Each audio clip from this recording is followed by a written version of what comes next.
யாதுமாகி நின்றாள் என்பது ஜானகி அம்மா அவர்களுடைய தாயை பற்றி எழுதப்பட்ட முழு புத்தகம் என்பதை தெரிவிக்கிறோம். தன்னுடைய தாய்க்கு பெருமை சேர்க்கும் வண்ணமாக தாய்மொழியில் எழுதப்பட்ட இந்த புத்தகம், இந்த மிகச்சிறந்த புத்தகத்தை ஐயா பிரகாஷ் ஐயா அவர்கள் வெளியினார்.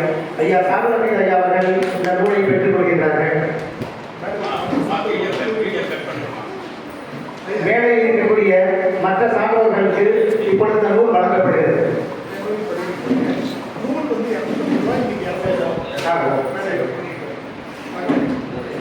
இந்த நூலினுடைய விலை கண்டிப்பா இறந்தவங்க சொல்ல மாட்டேன், ஏன்னா இது விலை மதிப்பு இல்லாதது. ஆனாலும் 250 ரூபாய் இந்த நூல் தற்பொழுது நமக்காக 200 ரூபாய்க்கு இந்த நூல் வழங்கப்படுகிறது.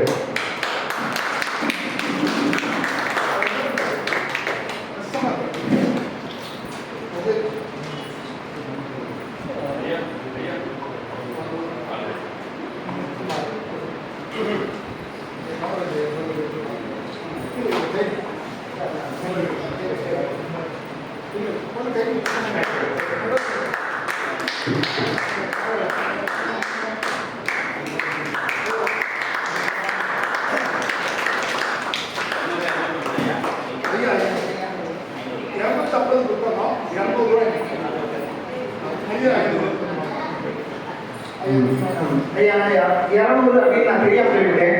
ஒரு வார்த்தை சேர்க்கிறேன், குறைந்தபட்சம் 200 அப்படி வச்சுருவாங்க.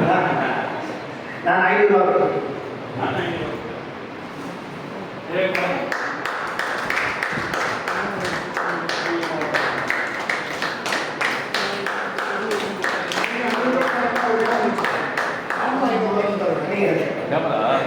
அந்த விலை 250 போட்டுருக்கு. நான் 500 கொடுத்தோட என்னை பத்தி இப்படி பேசக்கூடாது. இவர் ஒண்ணுக்கு ரெண்டா பண்ணுவார், ஒண்ணுக்கு எதை எடுத்தாலும் அப்படின்னு நம்ம நினைச்சிருக்காரு.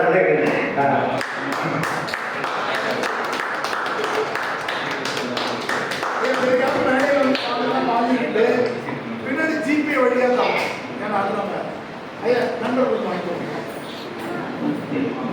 ஐயா தேசாபிமானன் ஐயா ஐயா வேணும் ஜி பே பண்ணிருக்கேன். ஜிபே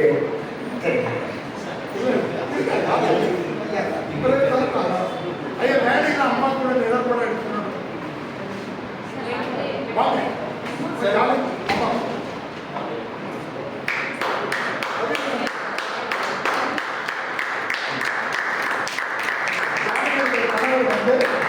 அவர் கையில் இருக்க மோதிரத்தை கையில் கொண்டு வாங்கிக்கிறேன்.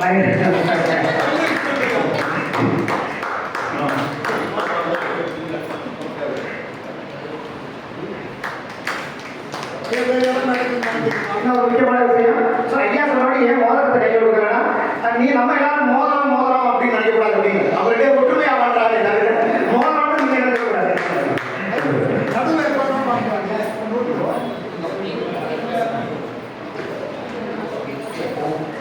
தற்பொழுது தலைமையுரை நம்ம பிரகாஷ் ஐயா அவர்கள்.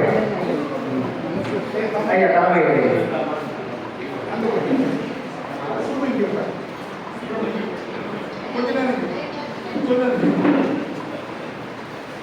அன்பிற்கினே விழாக்குறையின் பூவை சிறப்பாக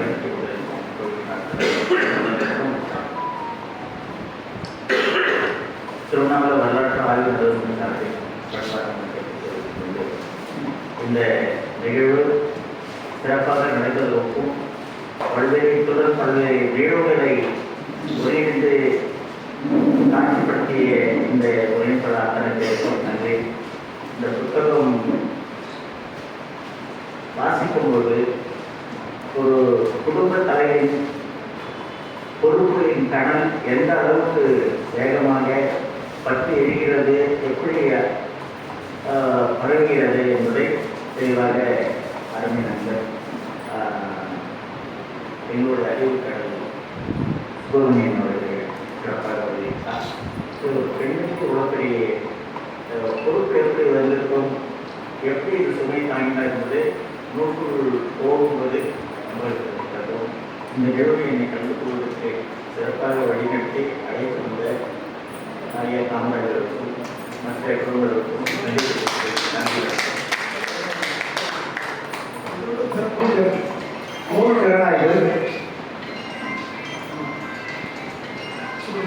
ஐயா சுப்பிரமணியன் ஐயா அவர்கள் நூல் திறனாய்வு செய்திருக்காங்க. ஐயா வாங்க ஐயா. வணக்கம்.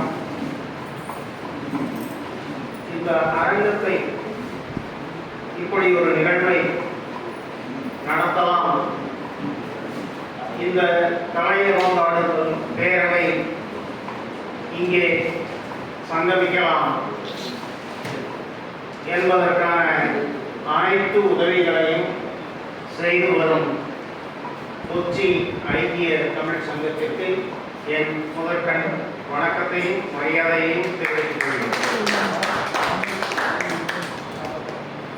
இந்த கலைத்துறையாடுவோம் என்ற ஒரு பேரவையை நிறுவி அதற்காக எங்களையெல்லாம் ஒவ்வொரு நாளும் வளர்த்தெடுத்து வரும் ஐயா திரு தமிழ் இயலன் அவர்களுக்கு என் பணிவான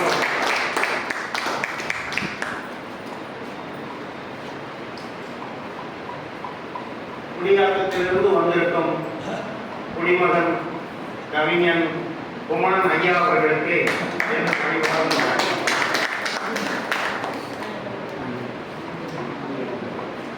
இந்த சபையை எப்போதும் அலங்கரித்துக் கொண்டிருக்கும் திரு திருக்குறள் ஐயா அவர்கள், திருக்குறள் காமராசு அவர்களுக்கு என் பணிவான வணக்கம். மற்றுமுள்ள சபையோர் அனைவருக்கும் என் பணிவான வணக்கம். ஒரு புத்தகம் நிறைய பார்த்திருக்கிறோம். கதை புத்தகங்கள், கவிதை புத்தகங்கள், கலை இலக்கிய புத்தகங்கள், காவியங்கள், எழுத்துலக மேதைகளின் எண்ணற்ற எழுத்துக்களை நாம் பார்க்கிறோம், படிக்கிறோம், விவாதிக்கிறோம். ஆனால் ஆசிரியர் ஜானகி, ஆசிரியர் என்றால் அவர் இந்த புத்தகத்திற்கு மட்டும் ஆசிரியர் அல்ல, அவர் இயல்பாகவே ஆசிரியர், பள்ளி ஆசிரியர்.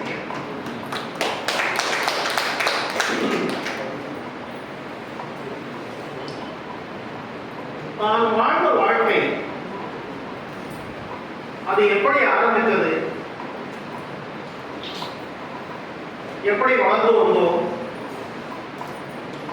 எப்படிப்பட்ட சூழ்நிலைகளை கடந்து வந்தோம், இதற்கெல்லாம் காரணமானவர் யார், அடித்தளம் எது,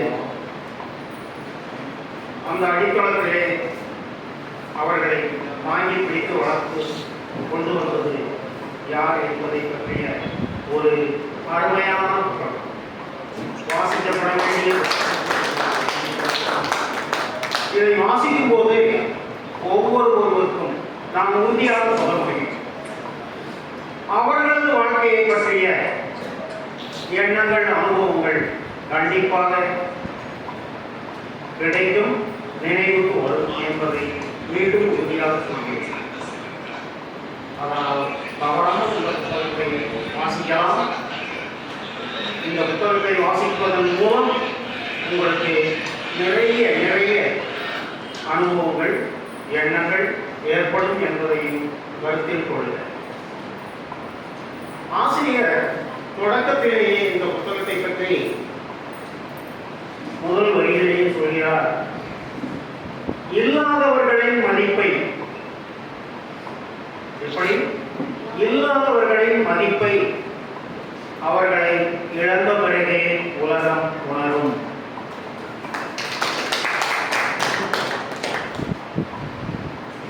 எங்க அப்பா இல்லப்ப அவர் 2006 இறந்துட்டாரு. ஆனா ஒவ்வொரு நாளும் தவிர்க்க முடியாம ஒவ்வொரு கட்டத்திலையும்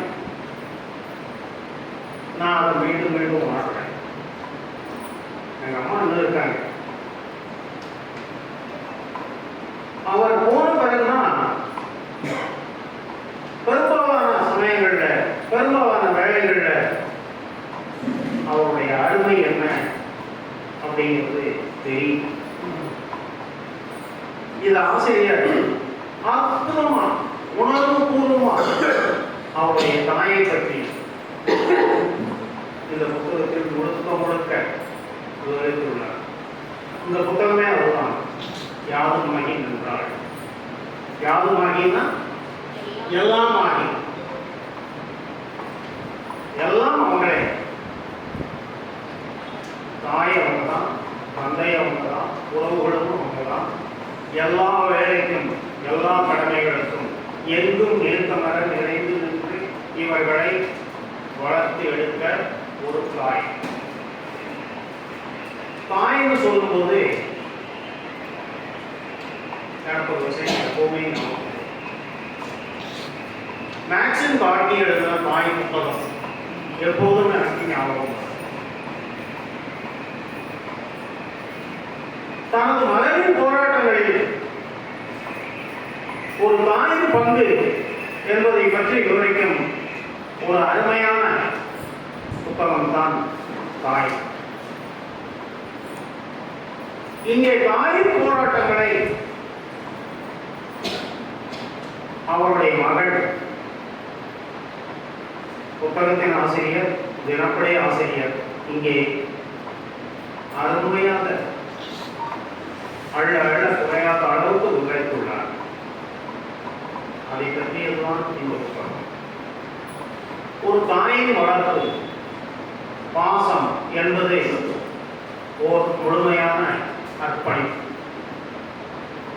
அதற்கு ஈடாக கைமாறாக என்ன செய்தாலும் அந்த அர்ப்பணிப்பை வெல்ல முடியாது.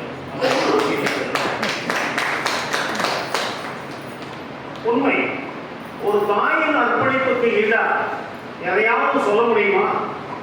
இல்லை எதையாவது செய்ய முடியுமா? நான் எங்கள் அம்மாவுக்கு எவ்வளவுதான் நகை வாங்கி கொடுத்தாலும், எவ்வளவு ஆடம்பரமான வாழ்க்கையை நான் கொடுத்தாலும், எங்கள் அம்மாவுடைய அல்லது ஒவ்வொரு தாயாரினுடைய அர்ப்பணிப்புக்கு ஈடாக இல்லது அந்த அர்ப்பணிப்பை வெல்வதற்கு முடியவே முடியாது. அதைத்தான் ஆசிரியர் குறிப்பிட்டு சொல்கிறார். அர்ப்பணிப்பை வெல்ல முடியாது. அவர்களின் என் தாய் மனோன்மணி அவர்களுக்கு அவர்களின் வளர்ப்புக்கு என்னால் எந்த கைமாறும் செய்ய முடியாமல் போனது. உண்மை. அவருடைய தாய்க்கு வளர்ப்புக்கு, தாயின் போராட்டங்களுக்கு இணையாக எதையும் செய்ய முடியாது. எந்த தாயின் போராட்டத்திற்கு எதிராகவும் அல்லது உதவியாகவும் அம்மா உட்கார்ந்து உனக்கெல்லாம் நான் செய்கிறேன் அப்படின்னு என்ன செஞ்சாலும் அந்த தாயின் அர்ப்பணிப்பை நம்மால் நிறைவு செய்ய முடியவே முடியாது. அதைத்தான் அழுத்தம் திருத்தமாக இந்த புத்தகம் முழுவதும் அவங்க எடுத்து ஒவ்வொரு கட்டத்திலையும் அந்த தாயின் போராட்டம், இவர்கள் வாழ்ந்த விதம் ரெண்டையும் இணைச்சு கொண்டு வர்றாங்க. உண்மையாக சொல்லணும்னா மேக்சிம் கார்கியோட தாய் புத்தகத்துக்கு பிறகு ஒரு தாயை பற்றின ஒரு அருமையான விவரம் இந்த புத்தகத்தில் இருக்குங்கிறத நான் படித்த பிறகு தெரிஞ்சுக்கிட்டேன். குறிப்பாக ஆண் குழந்தையை விட ஒரு பெண் குழந்தைக்கு வாழ்க்கையில் முதல் மாசம் அந்த பெண்ணின் தாயார் தான். முதல் நண்பரும் அந்த பெண்ணின் தாய் தான். முதல் வழிகாட்டியும் அந்த தாய் தான். உலகமே திரண்டு எதிராக நின்றாலும் முதன்மையாக ஆதரவாக நின்று அரவணைத்து காப்பது அந்த தாய் தான். இது அற்புதமா ஆசிரியர் எழுதியிருக்க. இதுல இளம் தாயார், 4 குழந்தைகளின் தாய், சுமார் 30 வயசிலேயே கணவனை இழந்த பெண், 4 இளம் குழந்தைகள், எல்லாம் 1 வயசு 1.5 வயசு வித்தியாசத்திலேயே உட்காந்து. கடைசி குழந்தையின் வயது சுமார் 1. 4 பேரையும் கையில் தூக்கி வைக்க முடியாது. 4 பேரையும் வாங்க நல்லவாங்கன்னு கூட்டிட்டு போக முடியாது. அப்படிப்பட்ட சூழ்நிலை. அந்த தாய்க்கு உறவுகள்னு சொல்லிக்க யாரும் இல்லை. ஏன்னா தாய் ஒரு கிறிஸ்தவர்கள், தந்தை ஒரு மாற்று மனிதர், தந்தை ஒரு வசதியான வீட்டை சேர்ந்த நபராக இருந்தாலும் காதல் திருமணத்தால் குடும்பத்தை விட்டு இருவரும் வெளியே வந்தவர்கள்.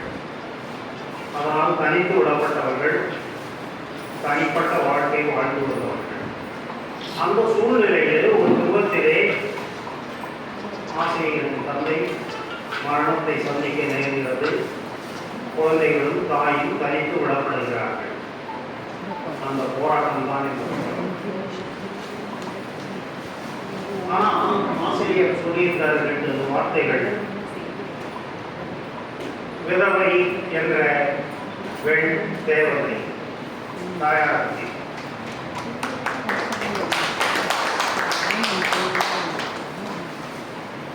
ஏன்னா விதவை என்ற சொல்லை இந்த சமூகம் அவருக்கு பரிசாக அளித்துள்ளது. ஆனா சமூகம் விதவையை சொல்லிட்டதோட அந்த 4 குழந்தைகளும் அவர் அம்மாவும் சொல்றாங்க. இதுல ஒரு விஷயம் இன்றைக்கு வரைக்கும் புரியாத விஷயமா, வினோதமான விஷயமா, அநாகரிகமான விஷயமா இருக்கிறது. பெண்ணை விதவையும் கூப்பிடுறீங்க, பெண்ணை கைப்பெண்ணு கூப்பிடுறீங்க, பெண்ணை தாலி இறந்தவரும் கூப்பிடுறீங்க, பெண்ணை புருஷன் செல்லவரும் கூப்பிடுறீங்க, மூதையும் சொல்றோம், குறைக்க முடியாதவர்கள் சொல்றோம். ஆனா ஒரு ஆணை நாம் அதை சொல்றோமா தெரியல. பெண்ணை இழந்த கணவனை நாம் என்ன சொல்லி அழைக்கின்றோம்? சொல்றோம், கொண்டாடி செத்தா புருஷன் மறுநாள் புதுமாப்பிள்ள சொல்றோமா இல்லையா? பெண்ணை அடிமைப்படுத்துவதற்காக, பெண்ணை அடிமைப்படுத்தி ஓரங்கட்டுவதற்காக ஏற்படுத்தப்பட்ட வார்த்தைகளே விதவை, கைம்பெண், தாலியற்றவள் என்பதெல்லாம். நாம் அதை எதிர்க்கணுமா வேண்டாமா? கைம்பெண் என்பது கஷ்டமா? வாழ்க்கையை விசித்திரமா? எதற்காக அவளை இயேசுவது? தனித்து வேகும்படி பேசுவது. இடைகள் பெய்வது பொதுதானே, பொது நிகழ்வா? இதில் தனியாய் நிற்பதில் தவறில்லையே. அடையாள முத்திரை முறையோ, அவள் கற்பனையை உணர்த்துதல் ஸ்திரீயோ, துணையாய் இருப்பது கடமை என்றோ, அவள் துணிவுக்கு தோள் தரல் புனிதம் என்றோ, கைம்பெண் விதவை என்ற சொல் கலைந்திடலாம், கை குவித்து மதிக்கிட படைகிடலாம். அவளுக்கும் வண்ண கனவு வரும், அதில் அழகிய கோலங்கள் வாழ்த்துவது. மனமே, நவீன காலங்களிலும் பெண்ணடிமை கேடுகளை தூக்கி சுமப்பது. மனமே, நவீன காலங்களிலும் பெண் அடிமை கேடுகளை தூக்கி சுமப்பது மானக்கேடு என்று உடம்பிடலாம், சொல்லிடலாம். இதுல ஆசிரியர் சொல்றாரு, நாங்க 4 பேரும் எங்கேயுமே சாமி உருவங்களை பார்க்கவில்லை, கோவிலுக்கு செல்லவில்லை, கிறித்துவ ஆலயங்களுக்கும் செல்லவில்லை, மசூதிகளுக்காக இறை நம்பிக்கையோடு எங்கும் செல்லவில்லை. இப்படித்தான் நாங்கள் வளர்க்கப்பட்டோம். ஏன்னா ஆசிரியரின் தாயும் தந்தையும் பெரியாரின் வழிவந்தவர்கள். பெரியாரின் அறிவுரைகளை பின்பற்றி வாழ்ந்து வந்தவர்கள். அப்படி வாழும் போதுதான் துரதிர்ஷ்டமாக யதார்த்தத்தில் ஏற்பட்ட, எதிர்பாராமல் ஏற்பட்ட விபத்தின் காரணமாக அந்த தாய் அவருடைய கணவனை இழந்தார். ஆசிரியர் சொல்றார், என் தந்தையின் இறப்பிற்கு பின் குடும்பம் வறுமையில் கிறிஸ்தவ ஆலயத்தில் போடப்படும் உணவுகளை சாப்பிட, இந்து கோயில்களில் கொடுக்கப்படும் அன்னதானங்களை சாப்பிட்டோம், முஸ்லிம் மசூதிகளில் போடப்படும் நோன்பு கஞ்சிகளை அருந்தினோம், நாங்கள் பசிக்காக சென்று உணவருந்தினோங்கிற இதுல என்ன சிறப்பு? அவங்க பசிச்சது போய் சாப்பிட்டாங்க. நான்கு சிறு குழந்தைகள் உணவிற்காக தாயின் போராட்டத்திலே அந்த உணவுகளை சாப்பிட்டுள்ளார்கள். இதுல யதார்த்த உண்மையை பேசும்போது மனசாட்சி உத்துவதில்லை. உண்மை என்பது உணர்வுபூர்வமான அடித்தளம். அந்த அடித்தளத்திலிருந்து இந்த புத்தகத்தை ஆசிரியர் எழுதியுள்ளார்.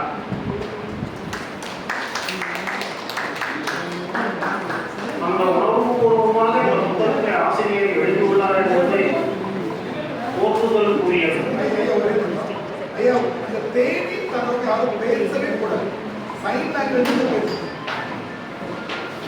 இந்த புத்தகத்தை ஆசிரியர் எழுதியுள்ளார் என்பது போற்றுதலுக்குரியது என்று சொன்னால் மிகையாகாது.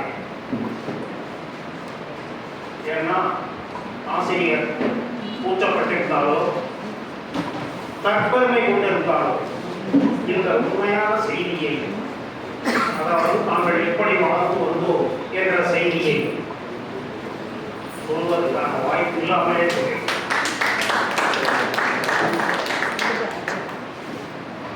இதுல இன்னொரு விஷயத்தை சொல்றாங்க. அடுத்து தாங்கள் எப்படியெல்லாம் வளர்ந்து வந்தோம் என்பதை இந்த புத்தகம் விரிவாக கூறுகிறது. இளம் வயதில், பருவ வயதில், கல்லூரி காலங்களில் அவருடைய விருப்பங்கள் எப்படி இருந்தது என்பதையெல்லாம் தெளிவாக கூறியுள்ளார். அதில் அவருடைய தாயாரின் போராட்டங்கள் பல பல பல பல. அதிலே ஒரு சூழ்நிலையில் புத்தக வாசிப்பை பற்றி மிகவும் தெளிவாக எடுத்துக் கூறியுள்ளார் ஆசிரியர். அமைதியாக ஆசிரியரின் வார்த்தையை நான் கூறுகிறேன். அமைதியாக எங்கள் வாழ்வில் புரட்சியை ஏற்படுத்தியது என்று நாங்கள் அது அறியவில்லை. அதாவது புத்தக வாசிப்பை அன்று எங்கள் வாழ்வில் ஏற்படுத்திய புத்தக வாசிப்பு இன்று வரை தொடர்கிறது. புத்தகம் நமது மனதில் அமைதியாக ஏற்படுத்தும் புரட்சி என்று என்னால் உணர முடிகிறது. இது ஆசிரியரின் வார்த்தை. புத்தக வாசிப்பை பற்றி ஆசிரியர் எவ்வளவு அருமையாக எடுத்து கூறியுள்ளார். புத்தக வாசிப்பு என்பது என்ன, அது என்ன மாற்றங்களை எல்லாம் கொண்டு வந்தது என்பதை பற்றி விரிவாக எடுத்து கூறியுள்ளார். எந்த சூழ்நிலையிலே அவர் புத்தக வாசிப்புக்குள் சென்றார் அதை பற்றியும் கூறியுள்ளார். அருமை வாசிக்கப்பட வேண்டியது ஆசிரியரின் வரிகளும் புத்தக வாசிப்பை பற்றிய உண்மைகளையும். இன்று நாம் பல்வேறு தடங்களிலே தடம் புரண்டு போய்கொண்டிருக்கிறோம். நம்மை தடம் புரளச் செய்ய நம்மை சுற்றியுள்ள ஆயுதங்கள், இது இப்படிப்பட்ட ஆயுதங்கள் நம்மிடையே நிறைய நிறைய உள்ளது. இந்த சூழ்நிலையிலே புத்தக வாசிப்பு என்பது எந்த மாதிரியான மாற்றங்களை தனக்கு கொடுத்தது என்பதை ஆசிரியர் மிக அருமையாக எடுத்துக் கூறியுள்ளார். அப்படி என்றால் புத்தக வாசிப்பை பற்றி ஆசிரியர் சொன்னதை போல நம் முன்னோர்கள் என்ன சொல்லியுள்ளார்கள், சான்றோர்கள் அறிஞர்கள் புத்தக வாசிப்பை பற்றி எந்த மாதிரி கூறியுள்ளார்கள். மகாத்மா காந்தி கிட்ட கேட்டாங்க, உங்ககிட்ட 1 கோடி ரூபாய் பணம் கொடுத்தா என்ன செய்வீங்க? அவர் தயங்காம சொன்னார், ஒரு அருமையான நூலகம் கட்டிக்கிறேன். பெரியார் சொன்னார், கரண்டி குடிக்கு புத்தகம் கொடுக்கையா நம்ம பெண்களுக்கு. ஆல்பர்ட் ஐன்ஸ்டீன் கிட்ட கேட்டாங்க, மனிதனின் ஆல்பர்ட் ஐன்ஸ்டீன் மிகப்பெரிய விஞ்ஞானி.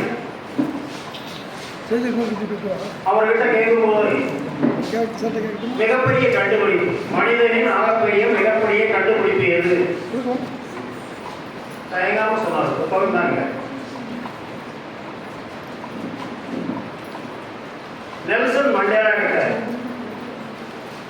அல்லது நெல்சன் மண்டேலா கேட்டுக்கிட்டாரு, ஜெயிலில் எனக்கு ஒரு சுதந்திரம் கொடுங்க, சிறைக்குள் ஒரு சுதந்திரம் என்னன்னு கேட்டப்ப புத்தகம் வாசிக்கிறதுக்கு எனக்கு அனுமதி கொடுங்க. நெல்சன் மண்டேலா 27 ஆண்டுகள் சிறையில் இருந்தவர். வின்ஸ்டன் சர்ச்சில் எல்லாருக்கும் தெரியும், இரண்டாம் உலகப் போரில் பிரிட்டிஷ் பிரதமராக இருந்தவர் வின்ஸ்டன் சர்ச்சில். ஒரு போராளி, மிகச்சிறந்த பேச்சாளர்.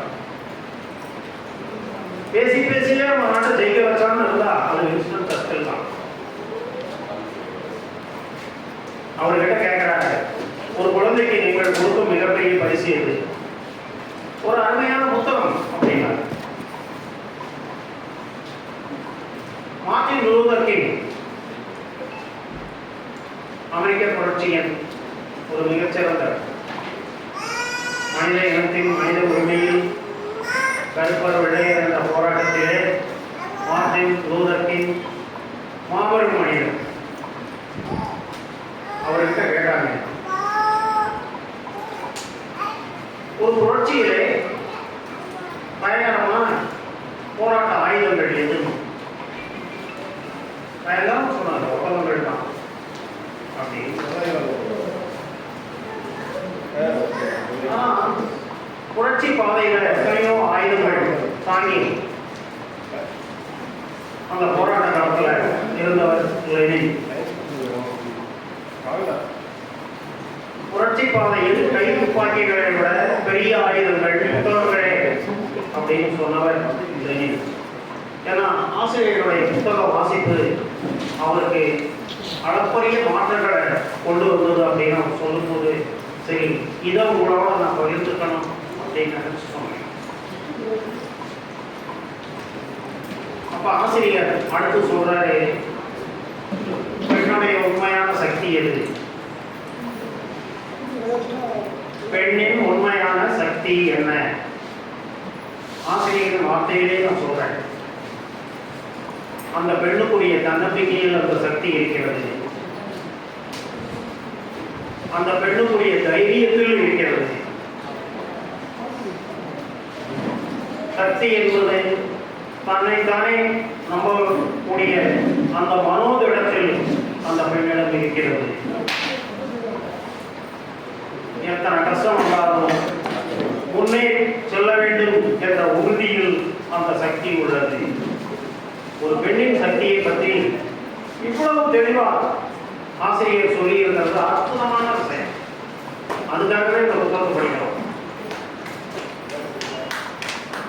அந்த 4 குழந்தைகள், இளம் குழந்தைகள், கை குழந்தைகள், அந்த 4 பேரின் வாழ்க்கையில் அந்த தாயார் எதை புரிஞ்சுட்டு போனாங்க? ஆசிரியர் சொல்ற, எங்களுக்கு நிலங்கள் கொடுக்கவில்லை, ஆனால் நிமிர்ந்து நிற்கும் மனதை விட்டு சென்றார்கள். பொன் பொருள் சேர்த்து வைக்கவில்லை, பொன் பொருள் சேர்த்து வைக்கவில்லை, நல்ல கல்வியும் ஒழுக்கத்தையும் அவர்களுக்கு விட்டு சென்றார். வங்கி கணக்கில் கோடிகளை சேமிக்கவில்லை, ஆனால் எங்கள் உள்ளங்களில் தன்னம்பிக்கையை சேமித்து வைத்தார் எங்கள் தாயார். எங்கள் வாழ்க்கையில் காணப்படும் ஒவ்வொரு வெற்றிக்கும், ஒவ்வொரு உயர்வுக்கும், ஒவ்வொரு மகிழ்ச்சிக்கும் பின்பலமாக இருந்து எங்களை வளர்த்தெடுத்தது எங்கள் தாயின் அமைதியான போராட்டம்.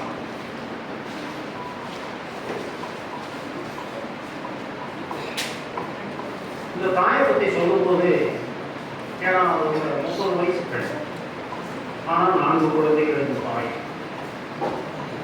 அப்ப அவங்களுக்குன்னு சுய விருப்பம், வெறுப்பு, ஆசம், பாசங்கள் இருக்க இருக்கத்தானே செய்யும், இல்லாமல் போகும். ஆனால் அப்படிப்பட்ட எதுவுமே வெளியே வராமல்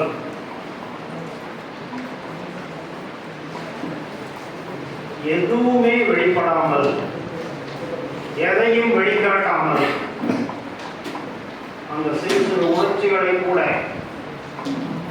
அடக்கி ஆண்டு வாழ்ந்து 4 குழந்தைகளையும் இன்னைக்கு அந்த 4 குழந்தைகளும் அற்புதமா வாழ்ந்துட்டு இருக்காங்க. 4 பேருக்கும் ஒரு அபாரமான அற்புதமான வாழ்க்கை இருக்கு. அந்த தாயின் சக்தி அளப்பரியது. அது ஆசிரியர் சொல்றாரு, வறுமை, தனிமை, அவமானம் ஆகியவற்றை எதிர்கொண்ட ஒரு முதல் சமூக போராளி. உண்மை, ஒரு தனி குடும்பமாக இருந்தாலும் 4 குழந்தைகளையும் சமூகத்தில் ஏற்பட்ட அனைத்து விதமான எதிர்ப்புகளையும் முன்னின்று போராடி அந்த குழந்தைகளை வளர்த்திருப்பவர்.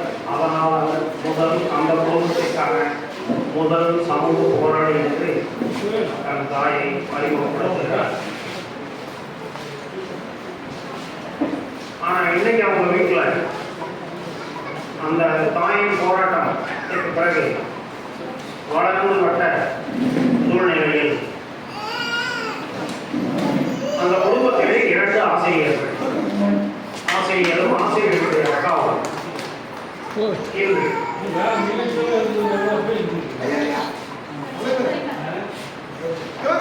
எங்களுக்கு பெரிய நேரம் அவர் 3 மணி நேரம் கொடுத்துருவோம். அதுதான் 3 மணிக்கு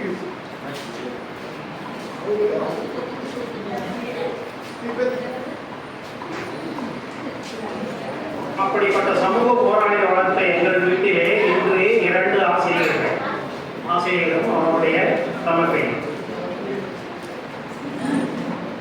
பொறியியலை மேற்பட்ட படிப்பு முடித்த ஒரு என்ஜினியர் இன்று லண்டனிலே வசிக்கிறார். இவருடைய தங்கை ஒரு வேதியியல் பட்டதாரி. இப்படிப்பட்டவர்கள் கல்வியில் உயர்ந்தோங்கி வாழ்க்கையில் ஒரு நிலையான அமைப்பை பெறுவதற்காக பாடுபட்ட என் தாயின் அர்ப்பணிப்பு, தியாகம், கண்ணீர் காரணமாக இருந்தது. யாரும் வேகமாக ஓடி போய் பட்டம் வாங்கிட முடியுமா? முடியாது. அந்த தாயின் கண்ணீர், அந்த தாயின் தியாகம், அதை பற்றி ரொம்ப அருமையா விரிவா எடுத்து சொல்றாரு.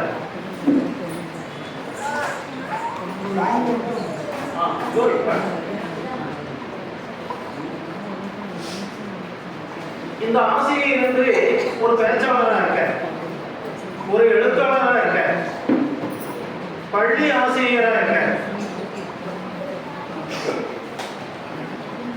இதுக்கெல்லாம் அவர் மட்டும் தனியா இருந்து செஞ்சிட முடியுமா? ஒரு குடும்பத்துல தாயின் வளர்ப்பு உறுதுணையாக இருந்தது. அவர் ஆசிரியர் ஆனார். ஆனால் தாயின் வளர்ப்புக்கு பிறகு குடும்பம் என்று வரும்போது ஆசிரியர் சொல்றாரு, நான் பேச்சாளராக எழுத்தாளராக வேண்டும் என்ற என் கனவிற்கு பெரிதும் உறுதுணையாக இருப்பது என் கணவர் தான்.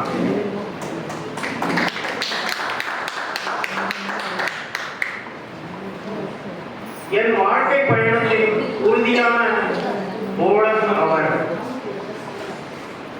என் வாழ்க்கை பாதையை அழகாக்கிய என் அன்பு கணவருக்கு என் மனமார்ந்த நன்றி, அன்பு என்று கூறியது. இது மட்டும் நல்ல செய்தி. அவர் +2 முடிச்ச பிறகு கல்யாணம் பண்ணிட்டார். அவரோட காலேஜுக்கு போய் பட்டம் வாங்கி வேலை வாங்கி அப்பா கல்யாணம் பண்ணி கொடுக்கக்குள்ள வந்ததுனால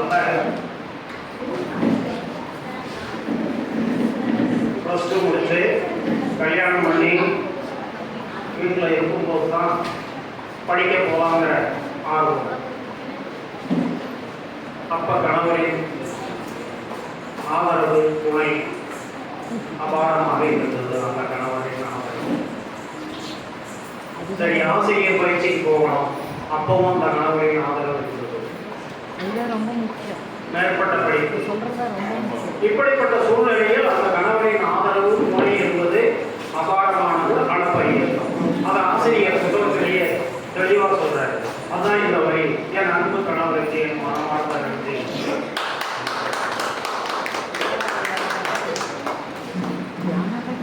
இந்த புத்தக வாசிப்பு பத்தி மீண்டும் ஒரு முறை சொல்றாரு ஆசிரியர். எல்லாமுமாய் இருந்த என் தாய் இல்லாத போது என்ன செய்வது என்று தெரியாமல் இருந்த போது என் கையில் நான் எடுத்த ஆயுதம் தான் புத்தக வாசிப்பு. தன் மனச்சுமை, மன அழுத்தம் இவைகளை போக்குவதற்காக அவர் எடுத்துக்கொண்ட வழி புத்தக வாசிப்பு. இந்த புத்தக வாசிப்பை பற்றி இங்கர்சால் என்ற பெயரில் என்ன சொல்கிறார்? போதும் என்று நொந்து போய் புது வாழ்க்கையை தேடுகிறீர்களா? ஒரு புத்தகத்தை வாங்கி வாசிக்க தொடங்குங்கள். நான் வேண்டுவது இந்த புத்தகத்தை நீங்கள் அனைவரும் வாசிக்க தொடங்குங்கள். நன்றி.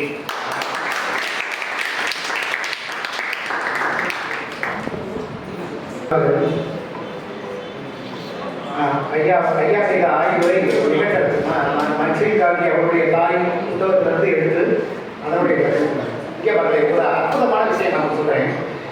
இங்கே பாருங்க, ஜானகிமா, உங்களுக்கு உங்க தாய் வந்து உணவு கொடுத்தாங்க, உண்மைதானே? அதான் உணவு கொடுத்தாங்க. இவங்க தாய் வந்து அந்த ஜானகி இவங்களுக்கு 4 பிள்ளைகளுக்கு உணவு கொடுத்தாங்க.